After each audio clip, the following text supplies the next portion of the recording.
குடும்பமே சன்மார்க்க நெறிக்குள்ளே வந்தால் எப்படி இருக்கும்? ஒரு குடி எந்த அளவிற்கு மோசமானது?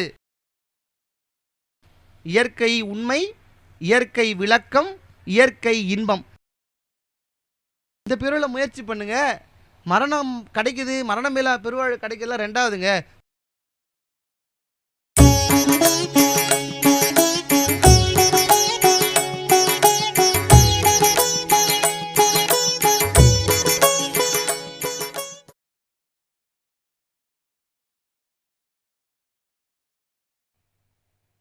தமிழ்நாட்டிலே மிகவும் வரலாற்று சிறப்புமிக்க ஊர்கள் நிறைய இருந்தாலும் மிக முக்கியமான ஊர்களிலே கும்பகோணமும் ஒன்று. தமிழ்நாட்டிலே கோயில் இல்லாத நகரங்கள் இல்லை என்றாலும் கோயில் நகரம் என்கிற பெருமைக்குரியது ஒன்று நான் எங்கிருந்து வந்திருக்கிறேனோ அந்த காஞ்சிபுரம், இன்னொன்று எங்கே வந்திருக்கிறேனோ இந்த கும்பகோணம். இந்த இரண்டும் தமிழ்நாட்டிலே கோயில் நகரம் என்கிற பெருமைக்குரிய இரண்டு ஊர்கள். ஏன்னா மற்ற ஊர்லலாம் கோயிலுக்குன்னு தேடி போனோம், இந்த ஊரில் எங்கேயாவது நிமிர்ந்து பார்த்தீங்கனாலே ஒரு கோயில் தெரியும். அதுதான் இந்த ஊருடைய பெருமை.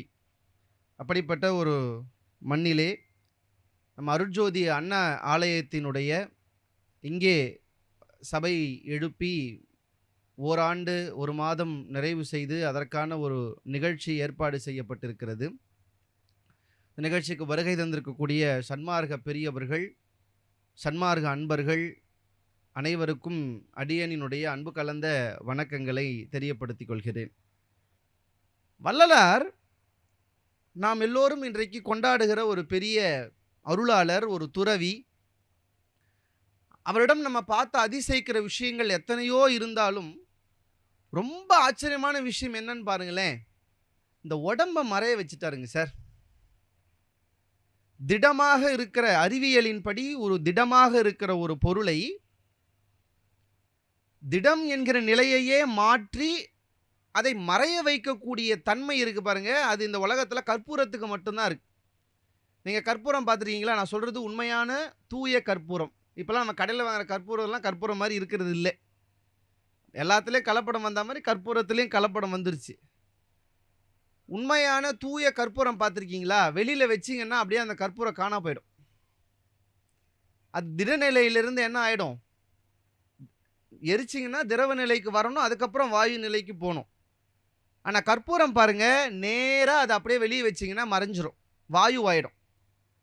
கிட்டத்தட்ட வள்ளலார் தன்னுடைய திடமான உடம்பை மறைத்து கொண்ட ஒரு பெரிய ஒரு அதிசயத்தை இந்த மண்ணிலே நிகழ்த்தி காட்டியவர். இதுக்கு முன்னாடி வேறு யாரும் நிகழ்த்தலை.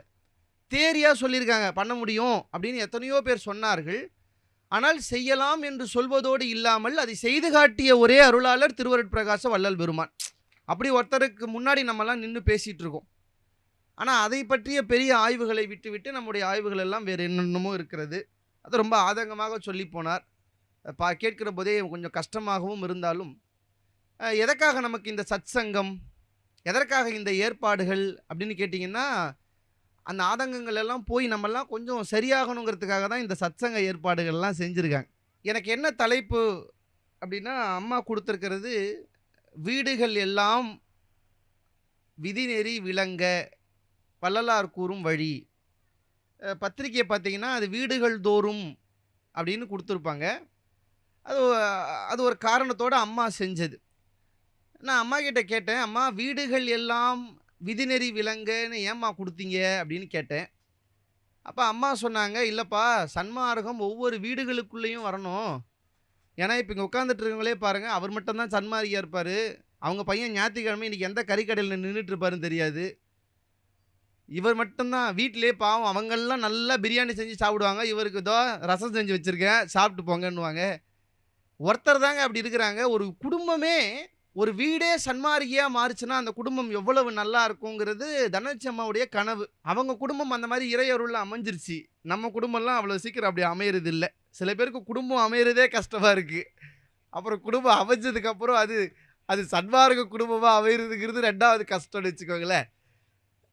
அம்மாவினுடைய ஆசை, ஒரு குடும்பமே சன்மார்க்க நெறிக்குள்ளே வந்தால் எப்படி இருக்கும், அதனால் இதை நீ பேசணும்பா அப்படின்னு சொன்னாங்க. அதனால் நம்ம இப்படி இந்த தலைப்பை வீடுதோறும் விதிநெறி விளங்க என்பதை நாம் அப்படியான ஒரு சூழலிலே நாம் ஆய்வு செய்கிறோம்.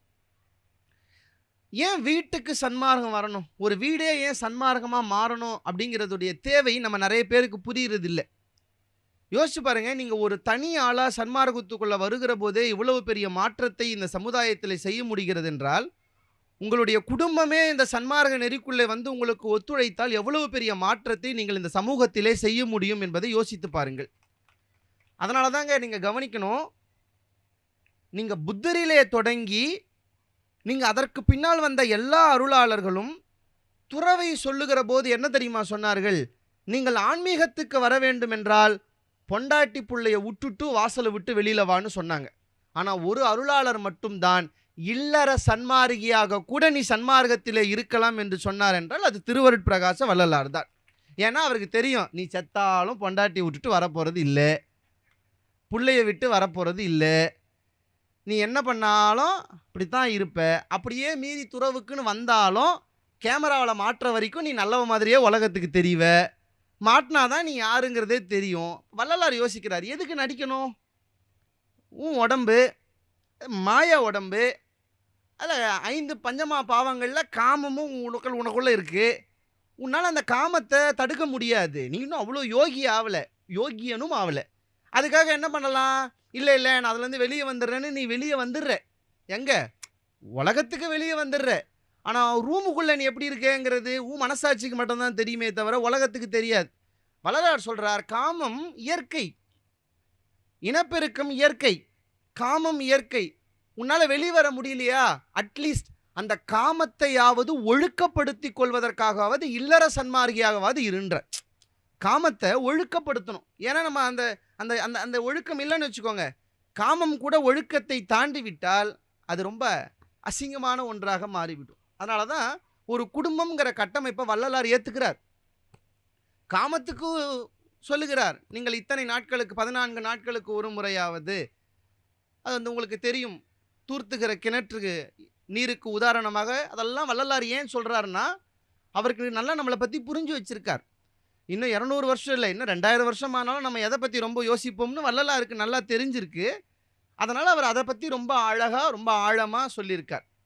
ஆனால் பாருங்கள், இப்போ நம்ம வீடு நம்ம குடும்பத்தெல்லாம் விட்டுருங்க, வள்ளலார் ஒரு வீட்டையும் வள்ளலார் ஒரு குடும்பத்தையும் நமக்கு காமிச்சார். உங்களுக்கு தெரிஞ்சிருக்கும், நம்மளுடைய திருவருட்பா 6ஆம் திருமுறை புத்தகங்களை வாசித்த எல்லாரும் பார்த்துருப்பீங்க. அந்த புத்தகத்தினுடைய கடைசி பக்கத்தில் குடும்பகோரம் அப்படின்னு சொல்லி வள்ளலார் ஒரு பாட்டு எழுதியிருப்பார். அது பிரபலமாக நிறைய பேர் அதை பேசுகிறதில்ல, பாடுறதில்லை, இல்லை அதை படிக்கிறதில்லை. அது ஏன்னா வள்ளலார் நேராக எழுதுனதா கைக்கு கிடைச்சது இல்லை. அதனால் அதை யாரும் அவ்வளோ சீக்கிரம் அந்த பக்கம் போகிறதில்ல. பின்னிணைப்புன்னு சொல்லி 6ஆம் திருமுறை பின்னாடி அதை சேர்த்து வச்சுருப்பாங்க. ஆனால் என்ன கேட்டிங்கன்னா, வள்ளலாருடைய அருட்பாக்கள்லேயே அருட்பா அளவுக்கு ரொம்ப பிரமாதமாக எழுதுனது குடும்ப கோரம்ங்கிற பாட்டு தான். பாருங்கள், வார்த்தையிலே என்ன சொல்லிட்டார்? குடும்பம் கோரம். குடும்பங்கிறது என்னவா? கோரம். ஆனால் எந்த குடும்பம் கோரம்னு தெரிஞ்சுக்கணும். வள்ளலார் சொன்னது நீங்கள் மனைவி மக்களோடு வாழக்கூடிய குடும்பத்தை கோரம்னு சொல்லலை. இது எப்போ எழுதினார் பாருங்க, வள்ளலாரினுடைய ஒரு ஒரு ஒரு அணுக்க தொண்டர், சென்னை திருமழிசையில் இருக்கக்கூடிய வைத்தியநாதன், அவருடைய மகன் முத்துசாமின்னு வள்ளலார் மேலே பயங்கர பிரியம் இருக்கிறவர் முத்துசாமி. அவருக்கு கல்யாணம். அவர் கல்யாணம் எங்கே நடக்குது? சென்னையில் நடக்குது முத்துசாமிக்கு. வள்ளலார் அப்போ எங்கே இருக்கார் பாருங்க, இங்கே வந்துட்டார். வடலூர் பெருவெளியில் இருக்கிறாரு வள்ளலார். இப்போ முத்துசாமி கல்யாணத்துக்கு வர சொல்லி வள்ளலாருக்கு ஒரு அழைப்பு கொடுக்குறார். வள்ளலார் கல்யாணத்துக்கு போல. ஏன் போலன்றது ஒரு காரணம் இருக்குது. அவருக்கு உலகியலை விட்டு வெளியில் போகிற இந்த விழாக்கள்லாம் கலந்துக்கணும்னு வள்ளலாருக்கு ஒரு பெரிய உடன்பாடு இல்லை, அதனால் போல. ஆனால் முத்துசாமிக்கு ரொம்ப வருத்தங்க, கஷ்டப்படுறார் முத்துசாமி. ஐயோ, வள்ளலார் எவ்வளோ பாசம் வச்சோம், வள்ளலார் நம்ம இதுக்கு வரவே இல்லையே, நம்ம கல்யாணத்துக்கு வந்திருந்தா நல்லா இருந்திருக்குமே அப்படின்னு கஷ்டப்பட்டார். அப்போ முத்துசாமி கஷ்டப்படுறாரேங்கிறத தெரிஞ்சுக்கிட்டு வள்ளலார் ஒரு கடிதம் எழுதுகிறார். பாருங்கள், இதில் இன்னொரு அற்புதம் சொல்கிறேன். தமிழ் வரலாற்றிலேயே 412 அடிகளுக்கு கவிதையாக கடிதம் எழுதிய முதலாலும் கடைசியாலும் திருவருட்பிரகாச வள்ளல் பெருமான் தான். அவர் செய்கிறது எல்லாமே புதுமை தான். எல்லாரும் செய்கிறத செஞ்சால் அப்புறம் திருவருட்பிரகாச வள்ளலாருக்கு என்ன? யாரும் செய்யாததை செஞ்சதால தான் அவர் வள்ளலார். அதனால தான் இவ்வளோ பெரிய கூட்டம், இவ்வளோ பெரிய அணுக்க தொண்டர்கள், இவ்வளோ பெரிய சன்மார்க்க கொடி பறக்கிறது என்றால், யாரும் செய்யாததை எங்க வள்ளலார் செஞ்சார் எல்லாத்துலயும். அதுதான் இதுலயும் செய்றார். 412 அடிகளுக்கு ஒரு கடிதம். நம்ம யாராவது எழுதுவோமா? அதிகபட்சம் நலம் நலமறிய ஆவல். அப்புறம் இங்க பணம் தேவைப்படுகிறது, முடிந்தால் அனுப்பி வைக்கவும். எங்க தாத்தா கடிதம்லாம் பார்த்தீங்கன்னா, அவ்வளோதான் எழுதியிருப்பாரு அதிகபட்சம். அதுக்கு மேல எதுவும் எழுதியிருக்க மாட்டார். 5 லைன், 6 லைன். நான் திருமணத்துக்கு வர முடியல. தப்பா எடுத்துக்காதப்பா. இவ்வளோதானே எழுதணும். அத மீறி காரணத்தோட எழுதணும்னா, இன்னொரு 50 வரி எழுதலாம்ல. வள்ளலார் பாருங்க, 412 அடிக்கு ஒரு கடிதம் எழுதி அனுப்புறார். கடிதம் கூட பெரிய விஷயம் இல்ல. அதுல என்ன ஜோருன்னா, கடிதத்த கடிதமா எழுதாம, அதையும் ஒரு செய்யுள் வடிவில கவிதையா எழுதி அனுப்புறார். யாரு? வள்ளலார். அந்த குடும்ப கோரம்ங்கிறதுல என்ன சொல்ல வர்றார் பாருங்க. அவர் ஒரு குடும்பத்துல மாட்டிக்கிட்டாராங்க. வள்ளலார் ஒரு குடும்பத்துல சிக்கிக்கிட்டார். அவர் சொல்றார் முத்துசாமி கிட்ட, "முத்துசாமி, நான் ஒரு குடும்பஸ்தனா ஆயிட்டேன்ப்பா, என்னால வர முடியலப்பா." அப்படின்ன உடனே முதல்ல முத்துசாமிக்கு பயம் வந்துருச்சு. ஏன்னா, ஐயா திருமணம் பண்ணாரே தவிர, மனைவியோட அவர் மனைவிய விட்டுட்டாரு. அவர் வந்துட்டார். தொட்டேன் அல்லன் கலப்பிலேன்னு அவருடைய வாழ்க்கைய எடுத்துட்டு வந்துட்டார். என்ன இவரு திடீர்னு குடும்பத்துல கஷ்டப்படுறேங்கிறாரேன்னு முத்துசாமிக்கு ஒரு பயம் வந்துருச்சு அந்த கடிதத்த படிச்ச உடனே. அவர் எப்படி அழகா எழுதுறாரு பாருங்க வள்ளலார். "நான் ஒரு குடும்பத்துல மாட்டிக்கிட்டேன். என்னால வர முடியல உன் கல்யாணத்துக்கு. என்ன கஷ்டம் தெரியுமா? மத்தவங்களா இருந்தா பரவால்ல. எனக்கு 3 பொண்டாட்டிங்க." யாருங்க? வள்ளலார் சொல்றார், "எனக்கு 3 பொண்டாட்டிங்க, 8 பிள்ளைகள். இந்த 3 மனைவி 8 பிள்ளைகள வச்சு என்னால இந்த வாழ்க்கைய வாழ முடியாம கஷ்டப்படுறேன். இந்த கஷ்டத்துல எங்கப்பா வந்து உன் கல்யாணத்த நான் பார்க்கறது?" இப்ப வெளிப்படையா பார்த்தோனே நமக்கெல்லாம் ஒரு பயம் வரணும். அது எப்புட்றா 3 மனைவியா வள்ளலாருக்கு? 8 குழந்தைங்களா வள்ளலாருக்கு? வள்ளலார் ரொம்ப அழகா சொல்றார். "நான் ஒரு ஏழை குடும்பத் தலைவன். எனக்கு 3 மனைவி. மனைவி பேரு ஆணவம். 2வது மனைவி பேரு கன்மம். 3வது மனைவி பேரு மாயை." பாருங்க. அப்ப நீங்களும் சந்தோஷப்படலாம். நமக்கும் ஒரு வைஃப் தானேன்னு வருத்தப்படாதீங்க. நமக்கெல்லாம் 4 பாருங்க கரெக்ட்டா கவுண்ட் சொல்றாங்க பாருங்க. ஏன்னா, அவங்க ஒருத்தங்களோட சேர்த்து 3. வள்ளலாருக்கு தான் 3. நமக்கு அவங்க எவ்வளோ அழகான கவுண்ட்ல. ஏன்னா, அதுல கூட அவங்கள விட்டுறக்கூடாதேன்னு ஒரு பொசசிவ்னஸ். என்ன விட்டுறக்கூடாது என் வீட்டுக்காரு. பரவால்ல. அ 4 நம்மலாம் சந்தோஷப்பட்டுக்கணும். எத்தனை மனைவிகள்? 4 மனைவிகள் அப்படின்னு சந்தோஷப்பட்டுக்கலாம். ஆணவம், கன்மம், மாயை என்று 3 மனைவிகள் பேர் சொல்றாரு. ஒவ்வொரு மனைவிக்கும் இது பேர். மனைவி வந்தா பரவால்ல. அது கூட நான் பெத்துக்கிட்ட பிள்ளைங்கன்னு ஒண்ணு இருக்குது பாருன்னு வள்ளலார் ஒரு பட்டியல் போடுறார். எனக்கும் என் மனைவி ஆணவத்துக்கும் ஒரு குழந்தை பொறந்தது. அதுக்கு பேரு அஞ்ஞானம். அ இப்பலாம் நம்ம குழந்தைங்களே அப்படிதான் இருக்குதுங்க எல்லாமே. நம்ம போற ஞானத்துக்கே வரமாட்டேங்குதுங்க. அதுங்க ஃபுல்லா ஃபோன சொல்றது தான் கேட்குதுங்க. சாப்பிட வான்னு ஃபோன்ல சொன்னா தான் வரதுங்க. நம்ம சொன்னா கூட கேட்க மாட்டேங்குது. வள்ளலார் சொல்றார், "என் முதல் மனைவி ஆணவம். அந்த முதல் மனைவி ஆணவத்துக்கு பிறந்த குழந்தையின் பெயர் அஞ்ஞானம். எனக்கு 2வது மனைவி கன்மத்துக்கு 4 குழந்தை பிறந்துச்சு. அந்த 4 குழந்தை பேர் என்ன தெரியுமா? மனம், புத்தி, சித்தம், அகங்காரம்னு 4 மனைவி. என்னோட 2வது மனைவிக்கு.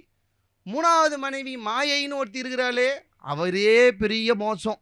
அவ கூட சேர்ந்து நான் ஒரு பிள்ளைய பெத்துக்கிட்டேன். அந்த கொடுமையை நான் எங்க போய் சொல்றது? நான் பெத்துக்கிட்ட குழந்தை 3 புள்ள பெத்துக்கிட்ட அவ கூட.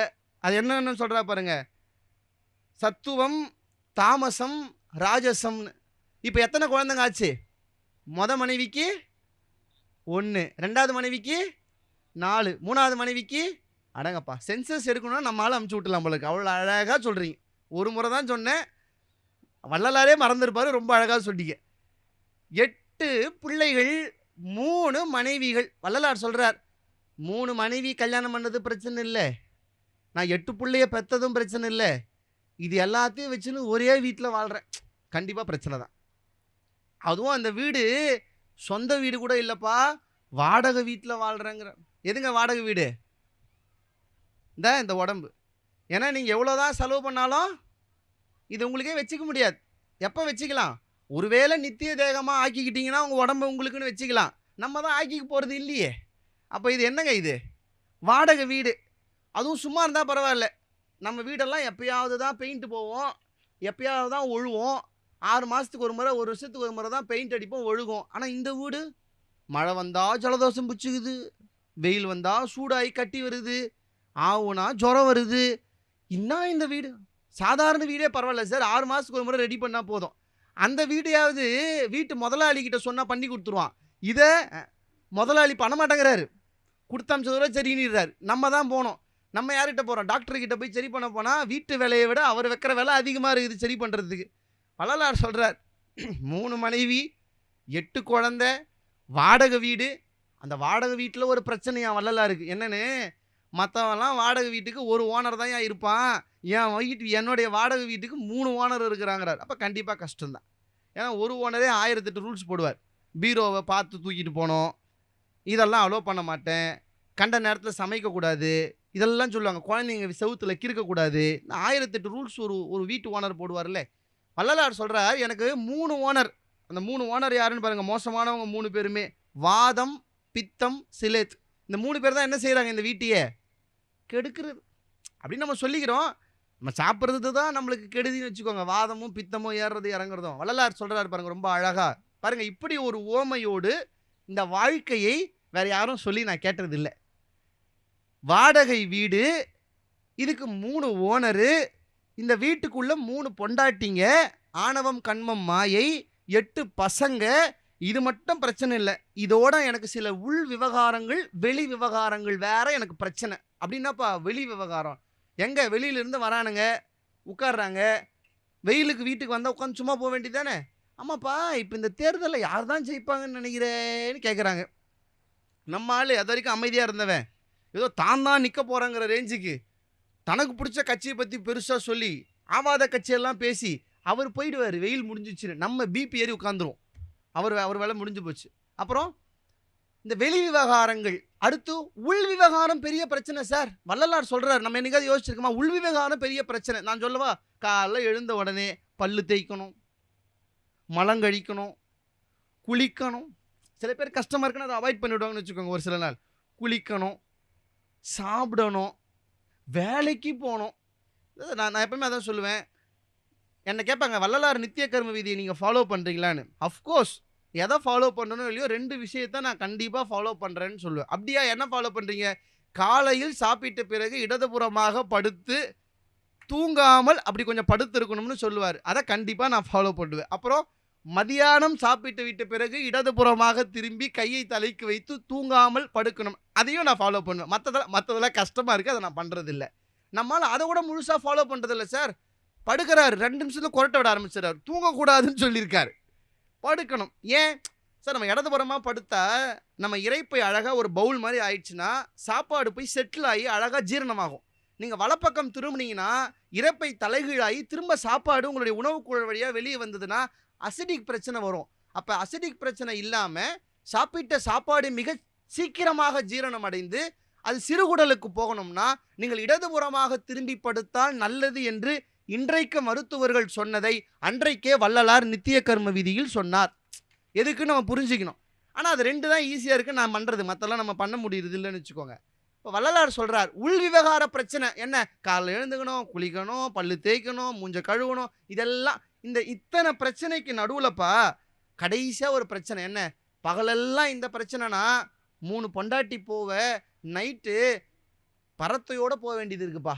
பரத்து, ஆமாம், தூக்கம். ஏன் சார்? ஏன்னு சொல்லுங்க. ஏன் வள்ளலார் தூக்கத்தை பரத்தைன்னு சொன்னார் தெரியுமா? பரத்தை ஒரு இடம் ஒருவன் என்று இல்லாமல் கிடைக்கிறவனிடமெல்லாம் போகிறவளுக்கு பரத்தை என்று பெயர். தூங்கிவிட்டால் கனவு இது ஒன்று என்று இல்லாமல் எங்கெல்லாம் தோன்றுகிறதோ அங்கெல்லாம் போகிறது என்பதால் தூக்கத்தை பரத்தையோடு ஒப்புமைப்படுத்தி வள்ளலார் சொல்கிறார். இப்போ வள்ளலார் சொல்கிறார் பாருங்க, அந்த கடிதத்தை இப்படி முடிக்கிறார். என்னன்னு? ஏன்பா, 3 பொண்டாட்டி, 8 பசங்க, வாடகை வீடு, 3 ஓனரு, உள் விவகாரம், வெளி விவகாரம், இவ்வளோ பிரச்சனை இருந்ததால் என்னாலும் கல்யாணத்துக்கு வர முடியல. இப்போ எனக்கு ஒரு நல்ல வழி கிடச்சிச்சு. இதுக்கப்புறம் யார் கல்யாணத்துக்கு அதை நான் போகலன்னு வச்சுக்கோங்க. ஏன்பா வரலன்னு கேட்டாங்கடா, நம்ம தேவையில்லாத காரெல்லாம் சொல்ல வேண்டாம். ஐயாவுடைய இந்த பாட்டை ஒரு ஜெராக்ஸ் எடுத்து அமுச்சு வச்சுன்னு வச்சுக்கோங்களேன், இதுக்கப்புறம் நம்மளை கூப்பிடவே மாட்டாங்க. அது பாருங்க, ஐயா இப்படி ஒரு வாழ்க்கையை தான் வாழ்ந்தாரா? ஏங்க, ஐயா என்ன ஆணவம் கண்மம் மலத்தோட இருந்தார்? ஐயா இந்த 8 பிள்ளைகள் அஞ்ஞானத்தோடவும் இந்த தாமச ராஜசத்தோடவுமா இருந்தார்? ஆனால் ஏங்க ஐயா இதை சொன்னார்? நீங்கள் நல்லா கவனிக்கணும்.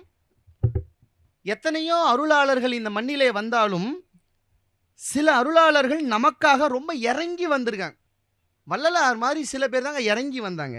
இப்போ திருமூலர்லாம் பார்த்தீங்கன்னா, யான் பெற்ற இன்பம் பெருக இவ்வையகம்னு வந்தார். எனக்கு ஒரு சந்தோஷம் கிடைச்சிச்சுப்பா, அந்த சந்தோஷத்தை உலகத்தில் இருக்கவனுக்கெல்லாம் கிடைக்கணும்பான்னு வந்தார். நம்ம அப்படி கிடையாது. நமக்கு ஒரு கஷ்டம் வந்துச்சுன்னா அடுத்து என்னங்க கேட்போம்? பக்கத்தில் இருக்கவனுக்கு வந்துச்சா, சார் கொரோனா வந்தப்ப நம்ம முதல்ல எதை பார்த்தோன்னு யோசிச்சு பாருங்க. பக்கத்து வீட்டுக்கு தகரம் போட்டுட்டான், நம்ம தப்பிச்சோம். யோசிச்சுமா இல்லையே? நமக்கு லைட்டாக கொரோனா சிம்டம்ஸ் வந்துச்சுன்னா உடனே ஃபோனை போட்டுருவோம். ஆமாம் ஆமாப்பா, எங்கள் சித்தப்பா கூட லைட்டாக அப்படி தான் இருக்குதான், ஒன்றும் பிரச்சனை இல்லை.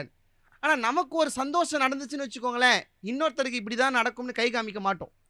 ஆனால் திருமூலர் தனக்கு கிடைத்த சந்தோஷம் எல்லாருக்கும் கிடைக்கும்னு நினைச்சார். அந்த மாதிரியான அருளாளர்கள் ரொம்ப குறைவுங்க. தனக்கு கிடைச்சது மற்றவங்களுக்கு கிடைக்கணும் அப்படி நினைச்சதுல தான் வள்ளலாரும். நீங்கள் யோசிங்க, வள்ளலார் ஏன் இதை இப்படி இப்படி இப்படி ஒரு கடிதம் எழுதினார் தெரியுமா? வள்ளலார் ஒன்றும் ஆணவம் கண்மத்தில் இல்லை, வள்ளலார் ஒன்றும் அஞ்ஞானத்தோடு இல்லை, வள்ளலார் ஒன்றும் இந்த வாடகை வீட்டில் கஷ்டப்பட்டவர் இல்லை, அவர் சுத்த தேகம் அடைஞ்சவர். ஆனால் ஏன் இப்படி ஒன்றை பாடினார்னு ஞாபகம் வச்சுக்கோங்க. அருளாளர்கள் சில விஷயங்களை நமக்கு சொல்ல வருகிற போது நம் நிலையிலே இருந்து அதை பாடுவது என்பது ஒரு மரபு. நான் சொல்கிறது உங்களுக்கு புரிஞ்சுக்கணும்னா, திருமலர் ஒரு பாட்டு எழுதினார். பரம்பொருளை பாடும்போது நீங்கள் கேள்விப்பட்டிருப்பீங்க. ஒன்று அவன்தான், இரண்டு அவன் இன்னருள், மூன்றினில் நின்றான், நான்கு உணர்ந்தான். இந்த பாட்டு கேள்விப்பட்டிருக்கீங்களா? ரொம்ப அழகான பாட்டு. 1 2 3ன்னு திருமூலர் எழுதுவார். இது யாருன்னா இறைவனை சொல்றார். ஒன்று அவன்தான் அப்படின்னா என்னங்க? இறைவன் ஒன்று. இதுக்கு இன்னொரு அர்த்தம் இருக்கு. அவன் ஒன்ற வந்தான், ஒன்று அவன்தான். இரண்டு அவன் இன்னருள். இறைவனுடைய அருள் எப்படி இருக்கு? இரண்டு நிலைகளில் இருக்கு. என்ன? அது சிவமாகவும் சக்தியாகவும் இயக்கமாகவும் நிலையாற்றலாகவும் இருக்கிறது. இரண்டு அவன் இன்னருள். மூன்றினில் நின்றான். என்ன மூன்று? மூன்று தொழில் பட நிற்கிறான். அவனே காக்கிறான், அவனே அழிக்கிறான், அவனே படைக்கிறான். மூன்று தொழில்களிலே அவன் செய்கிறான். வள்ளலார் 5 தொழில் போவார். இன்னும் மறைத்தல், அருளல், 5 தொழில். மூன்று அவன் இன்னருள். இப்போ 4வது வரைக்கும் வாங்க. நான்கு உணர்ந்தான் அப்படின்னு சொல்றார். இதுக்கு என்னங்க அர்த்தம்? உரையாசிரியர் எழுதுகிறார்கள். நான்கு உணர்ந்தான்னா என்ன? 4 வேதங்களையும் இறைவன் உணர்ந்தான்னு எழுதுறாங்க. இப்போ எனக்கு ஒரு கேள்வி வருது. இறைவன் போய் வேதங்களை உணரலாமா? வேதங்களே இறைவன் யாருன்னு சொல்ல வந்தது. இறைவன் போய் 4 வேதங்களை உணரலாமா? அவன் தான், வேதமே இறைவன் தான். அப்புறம் அவன் என்ன போய் வேதத்தை உணர்றது? அப்போ இந்த வாரி சரியா திருமூலர் எழுதுனது அப்படின்னு யோசிச்சா, தேமொழியார் சுவாமிகள் ஒரு அழகான ஒரு விளக்கம் கொடுக்கிறாரு. இறைவனை நான்குணர்ந்தான் என்று சொல்வது சரிதான். இறைவன் நான்குணர்ந்தான் என்றால் அவனுக்கு தெரியாததால் உணர்ந்தான்னு அர்த்தம் இல்லைப்பா. இப்போ ஒரு அம்மாவை பார்த்தீங்கன்னா, ஒரு குழந்தை முதல்ல வாழைப்பழம் சாப்பிட போதுன்னு வச்சுக்கோங்க. ஒரு அம்மா என்ன பண்ணுவாளா, அந்த குழந்தை கையில் ஒரு வாழைப்பழத்தை கொடுத்துட்டு தான் கையில் ஒரு வாழைப்பழத்தை எடுத்துக்கிட்டு, இங்கே பார், முதல்ல இப்படி உரி, அந்த குழந்தை அப்படி உரிக்கும் பார். அப்புறம் இப்படி உரி, அப்புறம் இந்த குழந்தை உரிக்கும். அப்புறம் இப்படி உரி, அப்புறம் குழந்தை உரிக்கும். இப்போ இப்படி சாப்பிடு அப்படின்னு சொன்னால், இப்போ அம்மா இப்போ தான் கற்றுக்குறாங்கன்னு சொல்லுவீங்களா? அம்மா இப்போ கற்றுக்கல, குழந்தை எப்படி சாப்பிடணுங்கிறதுக்காக அம்மாவும் அதுபோல சாப்பிட்டுது. வள்ளல் பெருமான் குடும்ப கோரத்துக்குள்ளே இல்லை. நம்மை போல குடும்ப கோரத்தில் இருப்பவர்கள் புரிந்து கொள்ள வேண்டும் என்பதால் தானும் குடும்ப கோரத்தில் இருப்பதை போல பாடினார். அப்போ பாருங்க, அப்போ ஒரு குடும்பம் எப்படி இருக்க வேண்டும் என்பதிலே வள்ளலாருக்கு எவ்வளவு கரிசனம் இருந்திருக்கிறது என்பதை நம்ம பார்க்கணும். அப்போது இந்த தலைப்பு எதற்காக கொடுத்திருக்கிறார்கள்? ஒரு குடும்பம், ஒரு வீடு. யோசிச்சு பாருங்க, ஒவ்வொரு வீடும் ஒரு ஞான சபையாக மாறிவிட்டால் இந்த உலகத்தில் வேற என்ன வேணும்? ஒவ்வொரு வீடும் ஒரு ஞான சபையாக மாறிவிட்டால் அதுக்கப்புறம் வேற என்னங்க வேணும்? ஏன் இது தேவைன்னு நினைக்கிறீங்க? அம்மா இதை எதிர்பார்த்தாங்கன்னா ஆழமான காரணம் ஒன்று உண்டு. இல்லம்தோறும், வீடுகள் தோறும் விதிநெறி, ஒவ்வொரு வீட்டுக்குள்ளேயும் சன்மார்க்க நெறி வரணும்னு அவங்க நினைச்சதுக்கு ஒரு காரணம் இருக்கு. என்ன காரணம் தெரியுமா? ஒரு குடும்பமே ஒரு நெறிக்குள்ள வருகிற போது அதனுடைய பலம் ரொம்ப பெருசு. இப்போ வள்ளலார் சொல்றார் உரைநடையில், 63 நாயன்மார்களும் 63 தத்துவங்கள்னு சொல்றார். அவங்க ஒரு பிலாசபிக்காக வந்தது, அது ஒரு தத்துவம்னு சொல்றார். அதில் ஒரு தத்துவம் எதை சொல்லுதுன்னு நல்லா பாருங்க. அப்பூதி அடிகள் உங்களுக்கு தெரியும், நல்ல ஒரு சிவ தொண்டர் அப்பூதி அடிகள். அவர் என்ன தத்துவம்னு 63 தத்துவத்தில் அவர் ஒரு தத்துவம். அவர் என்ன தத்துவம் தெரியுமா? குடும்பங்களும், இன்னும் சொல்லப்போனால் தலைப்பு தான் தத்துவமே. என்ன? வீடுகளில் சன்மார்க்க நெறி வந்தால் என்ன நடக்கும் என்பதற்கான தத்துவ விளக்கம் தான் அப்பூதி அடிகள் என்கிற ஒரு நாயன்மாரனுடைய வரலாறு. பாருங்க, உங்களுக்கு கேள்விப்பட்டிருப்பீங்க, வெயில் காலம், இப்போ என்னங்க வைப்பாங்க தெரு தெருவா? ஒவ்வொரு கட்சி தலைவர்களும் ஒரு பானை எடுத்துகிட்டு வந்து ஒரு நாள் மட்டும் தண்ணி ஊற்றிட்டு அதுக்கப்புறம் அந்த பானை மட்டும் தான் வச்சுருப்பாங்க. இப்போ என்னங்க வைப்பாங்க? தண்ணீர் பந்தல்னு வைப்பாங்க. இப்போ இந்த வெயில் காலத்துக்கு பார்த்துருக்கீங்களா? எங்கள் ஊரில் வைப்பாங்க. ஒருவேளை நீங்கள் ரொம்ப யோசிக்கிறத பார்த்தா வைக்க மாட்டாங்களா என்னன்னு தெரியல. தண்ணீர் பந்தல்னு வைப்பாங்க. திருநாவுக்கரசர் அப்பூதி அடிகள் அவருடைய ஊருக்கு போகிறாருங்க, சோழ தேசத்துக்கு. இது உங்கள் ஊர் பக்கத்தில் தான். சோழ தேசத்துக்கு போகிறார். ஆனால் உண்மையிலேங்க இந்த மண்ணுக்கு இன்னொரு பெருமை நான் யோசிச்சு பார்க்குறது உண்டு. அது என்ன எப்போ பார்த்தாலும் சிவபெருமான் சோழ தேசத்துக்கே வராது, நம்ம இடத்துக்குலாம் வர்றதே இல்லை அப்படின்னு. அது ஒரு பெருமை நிறைஞ்ச ஊர் இது, இந்த இடம். பாருங்க, திருநாவுக்கரசர் வராரு. அவருக்கு ஒரே ஆச்சரியம். என்ன, திடீர்னு திரும்பினா ஒரு தண்ணீர் பந்தல், திருநாவுக்கரசர் தண்ணீர் பந்தல்னு பேர் இருக்கு. திடீர்னு ஒரு குளத்தை பார்க்குறாரு, திருநாவுக்கரசர் குளம்னு பார்க்குறாரு.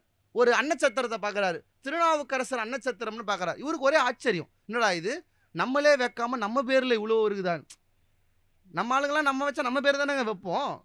அவரே அதை வைக்கலை, ஆனால் அவர் பேரில் இவ்வளோ இருக்குது. இவர் ஆச்சரியமாக கேட்குறாரு, என்னங்க என் பேரில் எனக்கே தெரியாமல் பத்திரம் கூட என்கிட்ட சைன் வாங்காமல் இவ்வளோ என் பேரில் இருக்குது அப்படின்னு கேட்குறாரு. அப்போ அவங்க சொல்கிறாங்க, இல்லைங்க இந்த ஊரில் அப்பூதி அடிகள் ஒருத்தர் இருக்கிறாரு. அவர் திருநாவுக்கரசர் மேலே பயங்கர பற்று.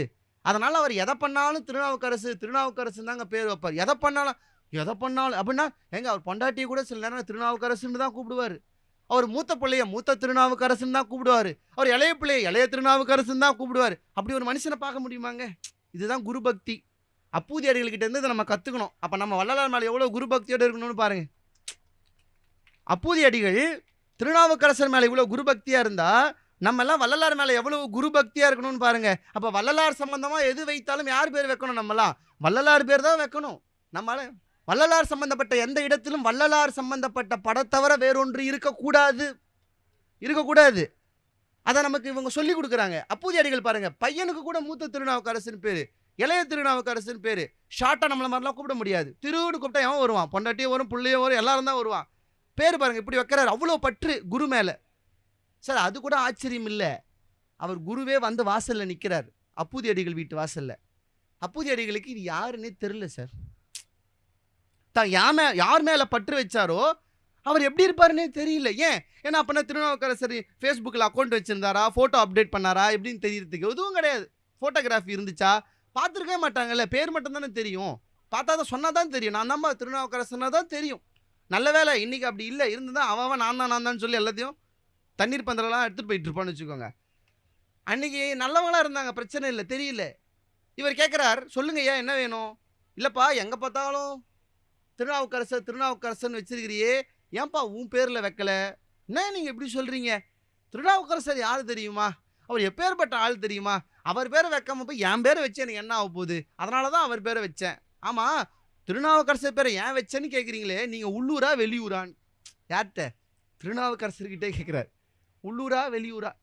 அவர் சொன்னார், இல்லைப்பா நீ ஒருத்தர் பேர் வச்சிருக்கியே அது நான் தான்ப்பா அப்படின்னு சொன்ன உடனே அப்பூதி அடிகள் காலில் விழுந்து வணங்கி கண்ணீர் மல்க வீட்டுக்குள்ளே கூட்டு போகிறாருங்க.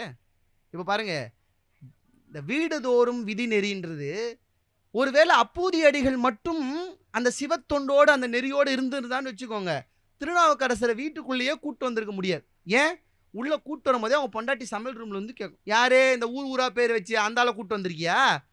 சொல்லுமா சொல்லாதான் அந்த அம்மா உள்ளேருந்து சொல்லுமா? ஏன்னா என் பேர் வைக்கல, இல்லை எங்கள் அம்மா பேரையாவது வச்சுருக்கலாம், இல்லை நம்ம குழந்தைங்க பேராவது வச்சுருக்கலாம், யாருன்னே தெரியாத பேரை வச்சுன்னு இருக்கிற, இல்லை அவரை வேற நீ உள்ள நீதானப்பா அவரு நம்ம வீட்டுக்கு வந்தனுங்க ஆகிருக்கணும் இன்னைக்கு. ஆனால் அந்த அம்மா என்ன படிச்சு பாருங்க, அப்பூதி அடிகள் எப்படி விழுந்து வணங்கினாரோ அதை விட 2 மடங்கு பக்தியோடு அவருடைய மனைவி அவர் காலிலே விழுந்து வணங்கினார். வாங்க உங்களுக்கு சாப்பாடு செஞ்சு போடணும், உட்கார வைக்கிறாங்க. சார் மனைவி பரவாயில்ல சார், குழந்தை 2 ஏங்குது, ஆளுக்கு ஒன்று பண்ணுறாங்களே, நமக்கு ஏதாவது வேலை கொடுக்க மாட்டாங்களான்னு. நம்ம குழந்தெல்லாம் யாராவது கெஸ்ட்டு வந்தாங்கன்னா முதல்ல ஓடி போய் அப்ஸ்காண்ட் ஆகிடுங்க, மறைஞ்சிருங்க. ஏன்? நம்ம பண்ணுறது அந்த மாதிரி. குழந்தைங்களை வந்துச்சுன்னா நம்ம என்ன பண்ணுவோம், வா பெரியப்பாக்கு ஆடிக்காமி, ஆன்வர்டில் நீ ஒரு பாட்டு பாடினியாமே, சித்தப்பாக்கு பாடிக்காமி, அது முடிவு பண்ணுறோம். இனிமேல் எவனாவது வீட்டுக்கு வந்தான்னா வெளியிலேயே வரக்கூடாதுன்னு முடிவு பண்ணுறோம். நம்ம குழந்தைங்க இன்றைக்கி பங்கெடுத்துக்கிறது இல்லை சார். சித்தப்பாக்கு போய் தண்ணி எடுத்துகிட்டு வா அப்படின்னா நீயே போய் எடுத்துக்கோமா அப்படின்னு. ஆனால் அங்கே பாருங்கள், அம்மா கூப்பிட்றா, அப்பூதி அடிகளோட மனைவி கூப்பிட்றா, மூத்த திருநாவுக்கரசரை கூப்பிட்டு, ஐயா வந்திருக்காரு, சாப்பாடு போட போகிறோம், போய் இலை பறிச்சுட்டு வான்னு. அந்த குழந்தை என்ன தெரியுமா சொல்லிச்சான், இந்த பணியை யான் பெறவே இப்பிறவை எடுத்தேன்னு அந்த குழந்தை சொல்லிட்டு ஓடுது. எந்த குழந்தைங்க? 10-15 வயசு குழந்தை. இந்த பணியை நான் செய்ய என்ன தவம் செய்தேன்னு போது. நம்ம குழந்தை 1/2 கிலோ வெங்காயம், 1/2 கிலோ கத்திரிக்காய், 1/2 கிலோ கிட்ட போய் மறந்துட்டு, ஆமா நம்மளை வேற கடைக்கு அமிச்சிட்டு நம்மளை வேற மறந்து அந்த குழந்தை ஏங்குது நமக்கு அந்த வேலை கொடுப்பாங்களான்னு. போச்சு சார். வாழை குருத்தை பார்த்து, அழகான வாழை இலையா பார்த்து அறிகிற போது ஒரு பாம்பு வந்து அந்த குழந்தைய தீண்டிடுச்சு. அந்த குழந்தை என்னென்ன பண்ணுச்சு தெரியுமா? இப்போ கத்துனோம்னா அவருக்கு சாப்பாடு போட முடியாமல் போயிடும், விருந்து தடைப்பட்டு போயிடும், பசியாற்ற முடியாமல் போயிடும். அதனால் நம்ம யாருக்கிட்டையும் சொல்ல வேணான்னு தோட்டத்திலிருந்து விஷம் ஏற ஏற ஏற ஏற ஓடி வந்து அவங்க அம்மா கையில் அந்த இலையை கொடுத்துட்டு விழுந்து செத்துருச்சு சார். இப்போ நம்மளாக தான் என்ன பண்ணுவோம்? இலையாவது சோறாவது குழந்தை செத்து போச்சேன்னு கத்தி கதறி இருப்போம்ல சார். அந்த அம்மா என்ன பண்ணிச்சு பாருங்க. பசியோடு வந்திருக்கிறார் திருநாவுக்கரசர். அவர் பசிக்கு எதுவும் தடையாயிடக்கூடாதுன்னு பெத்த புள்ள செத்த போதும் கூட அதை ஒரு ஓலைப்பாயிலே அந்த பிணத்தை சுருட்டி ஒரு ஓலமாக வச்சுட்டு சாப்பாடு பரிமாற வந்து உட்கார்றார் சார். நான் யோசிக்கிறேன், அம்மா ஏன் இந்த தலைப்பு கொடுத்தாங்க? வீடுதோறும் விதிநெறி விளங்க என்றால் ஒவ்வொரு வீட்டிலும் உண்மையிலேயே இதுபோல சன்மார்க்க நெறி ஒரு மனைவிக்கும் ஒரு குழந்தைக்கும் ஒரு கணவனுக்கும் வந்துவிட்டால் இந்த தமிழ்நாட்டையும் இந்த உலகத்தையும் எப்படி கொண்டு போகலாம்? நம்ம என்னென்னமோ யோசிச்சுட்டு இருக்கோமேங்க. இது அங்கே கட்டினா வள்ளலார் வளர்ந்துருவார், இந்த பில்டிங் இங்கே கட்டினா சன்மார்க்க நெறி வளர்ந்துடும். உங்கள் வீட்டில் சன்மார்க்க நெறியை வளர்க்கதை தவிர வேறு எங்கே வளர்த்தாலும் சன்மார்க்க நெறியை வளர்க்க முடியாது. இது சத்தியம் சார், இது சத்தியம். அந்த குழந்தை செத்து போச்சு, மறைச்சிட்டு சாப்பாடு போடுறாங்க. கேட்குறாரு, திருநீர் வச்சு கூட வராரு. எங்கங்க ஆள் குறையுது, மூத்த பிள்ளை எங்க? அவங்க அப்பா என்ன தெரியுமா சொன்னார்? செத்து போயிட்டான்னு சொல்லலை, அவன் இங்கு உதவான். இல்லைப்பா இப்போ அவன் நமக்கு உதவ மாட்டார், அவ்வளோதான். அவன் சொன்ன என்ன உதவ மாட்டா எங்க அப்படின்னவனே சொல்கிறாங்க. இல்லை, இந்த மாதிரி பாம்பு தீண்டி செத்து போயிட்டாரு சார். ஒரு குடும்பம் பாருங்க. இப்போ அப்பூதி அடிகளுக்கு அவ்வளோ பெரிய உயர்வான சிவப்பதவி கிடைச்சதுன்னா எதனால் கிடைச்சது தெரியுமா? அப்பூதி அடிகள் என்கிற ஒருத்தர் சிவநெறியில் இருந்ததால் கிடைக்கல, அப்பூதி அடிகளோடு சேர்ந்து அந்த குடும்பமே சிவநெறியில் இருந்ததால் தான் அவருக்கு அந்த நிலைமை கிடைத்தது. இப்போ நீங்களாம் வீட்டுக்கு போய் இந்த கதையெல்லாம் உங்கள் ஒய்ஃபுக்கு சொல்லி உங்கள் பசங்களுக்கு சொல்லி புரிய வைக்கணும். என்னென்னு, இந்த மாதிரிப்பா நான் ஒரு ஆள்லாம் பண்ணேன்னா வேலைக்கு வராதான், உங்களுடைய இது எவ்வளவு முக்கியங்கிறத இந்த கதை மூலயமாக நீங்கள் காட்டணுங்க. அப்படி இருந்ததால தாங்க முடிஞ்சது. நீங்கள் யோசிச்சு பாருங்கள், நாயன்மார்கள் கதை எல்லாமே யாராவது ஒய்ஃப் ஒரு நிமிஷம் டேய் முடியாதுடா அப்படின்னா சிவனடியார் ஆயிருக்க முடியுமா? முடியாதுங்க. ஆனால் பாருங்க, இதில் எனக்கு ஒரு சின்ன வருத்தம் உண்டு. ஒரு ஆண் சிவனடியார் சிவத்தொண்டு செய்கிற போது அவள் மனைவி அதுக்கு நிகராக செஞ்சாங்க. ஆனால் ஒரு மனைவி போகும்போது நம்மளால் எஸ்கேப் ஆயிடுவார். நீங்கள் காரைக்கால் அம்மையார் பாருங்க, அந்த அம்மா சிவநெறிக்குள்ள போது அவர் விட்டு ஓடிட்டாருங்க. நான் யோசிப்பேன், அது எப்படி? இது லாஜிக்கே இல்லை. அப்பூதி அடிகள் தொண்டு பண்ணால் அவங்க ஒய்ஃப் தொண்டு பண்ணணும், ஆனால் காரைக்கால் அம்மையார் தொண்டு பண்ணாங்கன்னா அவர் ஹஸ்பண்ட் போய் வேற கல்யாணம் பண்ணி செட்டில் ஆகிடுவார். கேட்டால் என்னங்க சொல்கிறாரு? நீ தெய்வம், இனிமேல் உன்னோட நான் வாழ முடியாதுன்னு. ஒரு குடும்பமாக சேர்ந்து ஒரு ஆன்மீகத்தினுடைய நெறியை கடைபிடிப்பதை விட ஒரு பலமான ஒன்று இந்த ஆன்மாவுக்கு வேற எதுவுமே இல்லை.